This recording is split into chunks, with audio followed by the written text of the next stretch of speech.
Welcome to Business Unveiled Podcast. This is the place where we help overwhelmed, time-starved entrepreneurs like you make the profitable shifts to get more done and get more out of life. I'm your host, Angela Proffitt, award-winning 8-figure entrepreneur and CEO. And in every episode of Business Unveiled, I'm bringing you conversations that will give you the expertise and strategies that will scale your team and business so you can get shit done. That's GSD in our world. So get your time back and grow a business that helps you be present in your life. Let's do this, y'all. Well, we have some questions for you, but before we go to the fun questions, you were telling us about the different Indian culture and the food the other day. Yeah. So tell us more about that.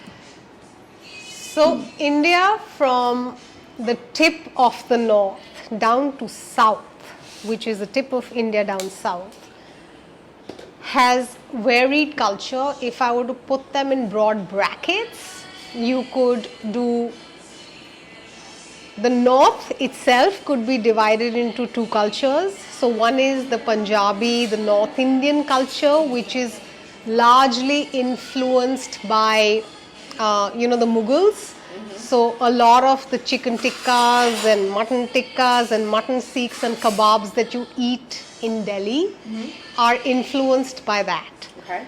And then there is a belt which has, the Kashmiri belt, which is one belt in itself, and they have a completely different palate.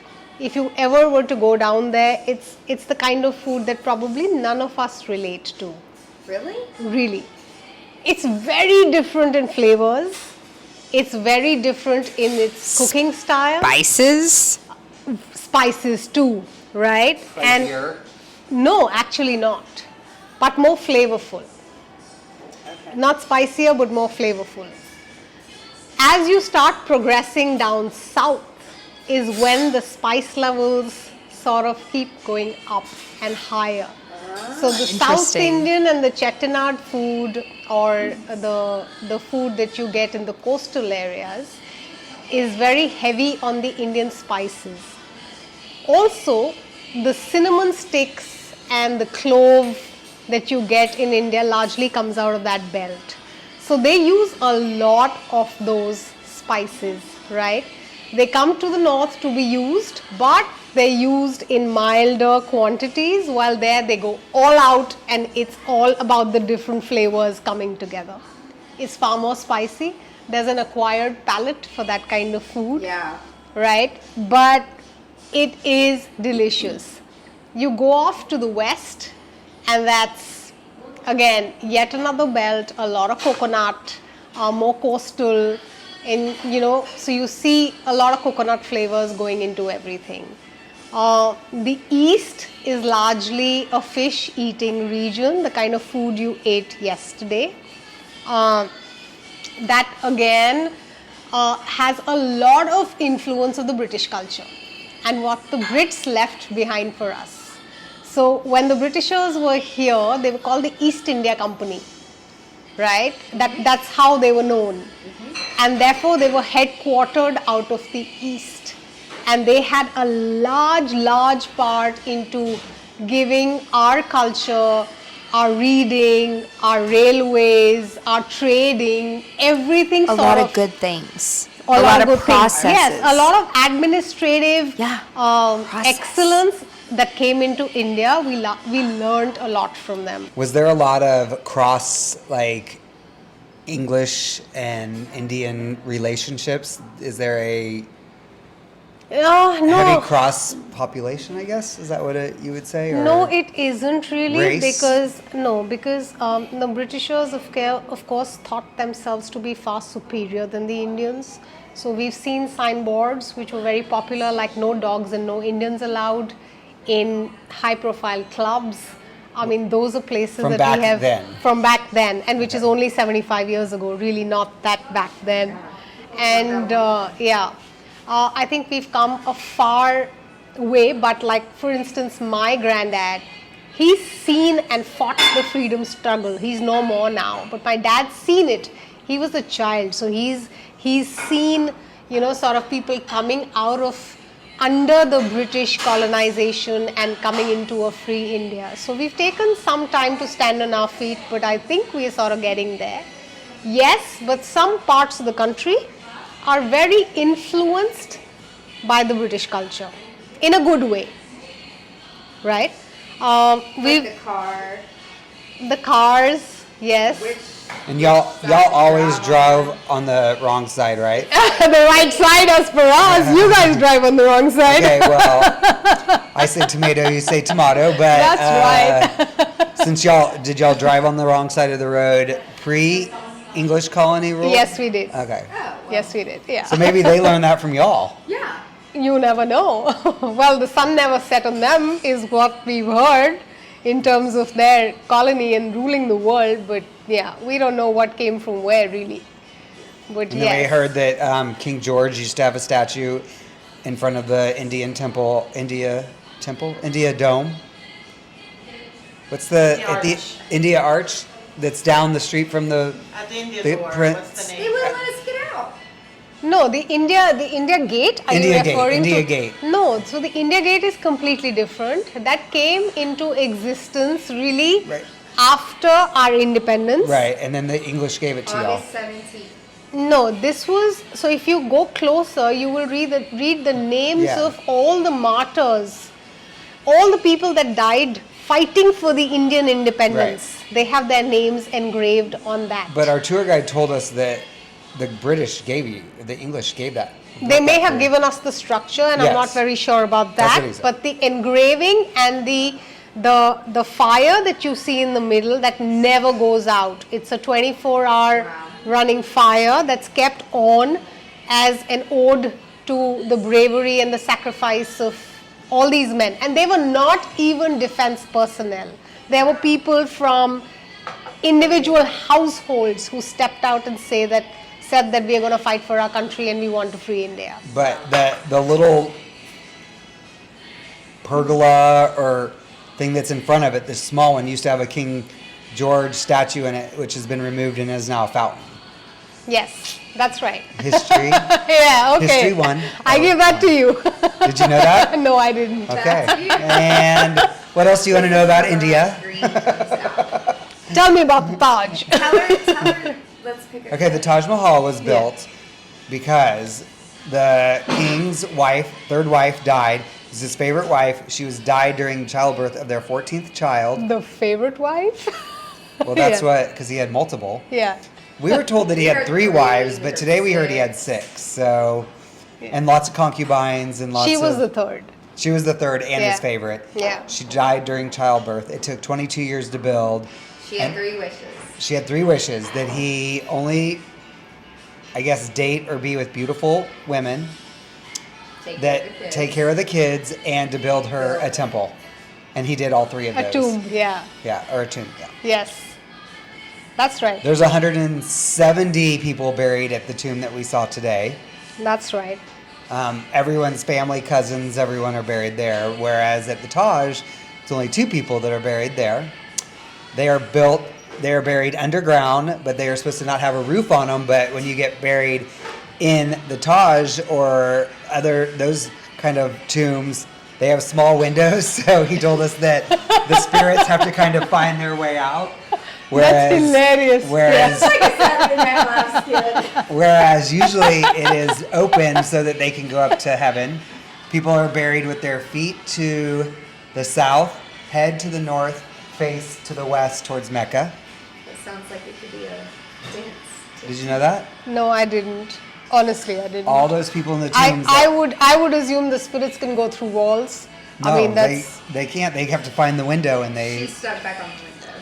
Yeah, but I'm talking about the way they're I'm buried. happy because I'm scared of the supernatural world. I'm happy they can't come through walls. But everyone is buried flat with their feet towards the south, head at the north, face to the west, facing Mecca, because Mecca is ultimately heaven.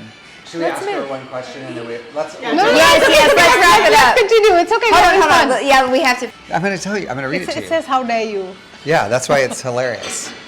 Okay, I gotta get my glasses on because this is what old people need now. Okay. Was there ever a time in your life that you thought you were going to die while planning a wedding? Yes. Okay. Tell us more. Okay. So this wedding was in Portugal. And That's the famous one. the famous one. Portugal. Did y'all already I have do one to, wedding? yes, This is yeah. a Portugal lot of stories. special. Yeah, it has a whole lot of stories. But yeah, we started as the planners from India, sort of overlooking everything for our clients from Dubai. And they already had a Portuguese planner on board before they got us on. And a part of the deal was that she's going to do everything and you just need to sort of supervise for us. That everything is done as per the Indian culture and that we don't go wrong in the ceremonies. Was she 'Cause- Portuguese? Yes, she was Portuguese. And the client's only concern was that the ceremony should go as per the Indian culture. So, if you're facing east while we take the feras, we should not be suddenly facing west or south. And I mean, that's just considered really inauspicious in the Indian. Unless you're very yeah. you want to face Mecca. Yeah, well, right. So it started from there. And as we went along, things started unfurling. And of course, the Portuguese people, I mean, it is their culture, so I don't want to be mean by saying anything, but they were really slow, right? One is that they were slow. We had 8 months to go for the wedding. And we kept saying, send us details, send us the plans, send us the layouts, send us the budgets, and let's close things. And because we were operating from India, the client was from Dubai, and they were from Portugal, there were only so many times that one could come together physically to meet, right? Yeah. So everything really had to happen on emails and Zoom calls, and that's how it was happening. From the first time that we went and met the client and the Portuguese planner, 3 months in, I got nothing. Nothing. Not an email to say, this is the plan, this is the design, this is what it's looking like, this is what we're planning to do. So that sent alarm bells saying that, okay. And we said, never mind, let's push them. So I took a trip to Portugal with my business partner and I said, let's just go there and sort it out. Maybe it's their season and let's just sort of figure it out. Went there, met them. They were super sweet. Of course, during the days we were there for about 7 days. We sat and we discussed plans and we said, okay, let's do it like this. We sat with them, made sure that the plans were made as per the Indian culture in terms of, the directions and the layouts and as per what our guests expect. And she said, yeah, go back and this will be on your mail before you land. We landed back in India. 2 months go by, no mail still. Sometimes you just gotta go in person. Wasn't the wedding 1 month out? That's right. So here we are, OMG. sitting in the middle of August Hot. with the wedding scheduled for 8th, 9th, 10th of October. And I remember that because it was her birthday that day as well, when we were starting, on the 12th rather, sorry. So 12th, 13th and 14th. And we were on, I think, the Independence Day weekend for us. And August, which is 15th of August. And the client calls from Dubai and says, guys, what's going on? We haven't heard from them. And what do we do? And we're like, okay, just give us 24 hours. If nothing, then we hop onto a flight again. And then, anyhow, we got an email from them. And with plans, proposals, budgets, which were 5 times of what they had initially quoted to the client. And the client threw the biggest shit fit, saying that this isn't happening. Yep. And within the next 48 hours, the client was here in India, and they're Indians.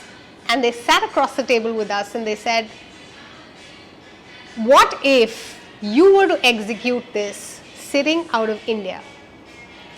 How much? Right? Let's assume we keep them because we've committed to them, but you take over the production. And Chetan and I looked at each other and we're like, we're 1 month to go. I mean, okay, a little over a month to go. 30 days, for the ship to move from India to Portugal, 7 days in customs. And then That's if they release everything. that's when they release, if they release everything. If. Walk backwards, 12th, you're already on 17th of August. So 30 days, you're back in September, which leaves us with exactly 15 days to produce a wedding from the drawing board with 600 people to cater for. That's insane. Right? And the next thing we know is we quickly turn around the numbers saying that, okay, if we were to do this from India, this is how much it's going to cost. We were on the flight, so 15th, 17th, I think 19th is when the client went back, 20th is when we went to Dubai. The Portuguese planners were flown into Dubai. They sat us across the table and they said, okay, these guys are doing this and you're doing this because we have to cut it in the center. Your budgets don't work for us. So we'll do some bits of it from India and we'll do some bits of it from Portugal. And I think that was the time that I ever felt that, oh my God, what if we don't deliver? Then what? I'll die. Yeah, I mean, really, because Really slither up under that blanket and disappear quickly. I was thinking that the Portuguese planner jumped across the table and went like, Oh, that happened during the wedding, mind you. So To you? Not to me, but they were really difficult to my team. So anyway, this happened and we moved there. And I remember, we split the events half and half. And we managed to move and ship material from here, and we flew in not 7 days before, but we really parked ourselves there 15 days, saying that, okay, we need to get things out of the customs, we need to get it going, etc., etc. And when the event was on, so we were doing all the florals from India. I kid you not, all the florals from India at 1/4 the cost of Portugal, with the shipping, with carrying 30 people from here, paying for their stay, their labor, everything. And Portugal's supposed to be so Really? cheap. It's supposed to by, be very by standards cheap. of Yeah. Americans. So It's cheap. So they did that, and then we're working, and then on one afternoon, which I think was the main wedding day, my team member comes like with tears in her eyes, and we were having lunch, and I said, what happened? What happened? Are you okay? And she sat down and she said, yeah, I'm okay, let's just get this over with, but it's just been a horrible experience. I said, what happened? And then the Portuguese planner said something to her which was completely uncalled for. So, I mean, in pure Bollywood style, if I may say so, I thumped the table, threw my plate in the air, and I said, how dare she? I walked up to her, and my entire team was running behind me that, calm down, this is not the way things happen. I said, what is your problem? We're here delivering an event. What is the problem? Next 24 hours, it's all over. Let's move on. Right. I mean, let's get on with it. Yeah. And that's when she came to me and she told me, you took my business away. And I turned around and told her, you tried to cheat my client. And you didn't do your job. And you didn't do your job. So had you stuck to what you had said, we wouldn't even be here. So she took no accountability for the responsibility for not communicating. Like she didn't feel that she had done anything and wrong. being 5 No. times more That's expensive. insane. And being 5 times more expensive than what they had originally That's quoted. insane. Yeah, That's and insane. then it was just like, that's how much it costs here, and we had to bring in everything from outside of Portugal because it was more like a monopoly and a union that everybody was sort of coming together and saying, hey, you can't get this and you can't this, and we said, fuck it, we just gonna bring everything. And we reached out to people from Vienna, and they came in, did the event end to end with not a nail from Portugal in 1/4 the cost. That's amazing. That's crazy. Right? And of course, we made our money. It's not like we did it Right. for free, right? Right. So That's it for this week's episode of Business Unveiled. Now that you have all the tools that you need to conquer the world and GSD, get shit done, Would you share this with your friends and fellow business leaders? One thing that would really, really help us and help new listeners is for you to rate the show and leave a comment in Apple Podcast, Spotify, Stitcher, or wherever you tune in and listen to Business Unveiled. You can check out the show notes at angelaprofit.com/podcast and link up with us on social media so you can share your biggest insights. And I want to know your aha moments. Until next week, remember, the profitable shifts and structures you're creating in your business help you be more present in your life. So get out there and GSD.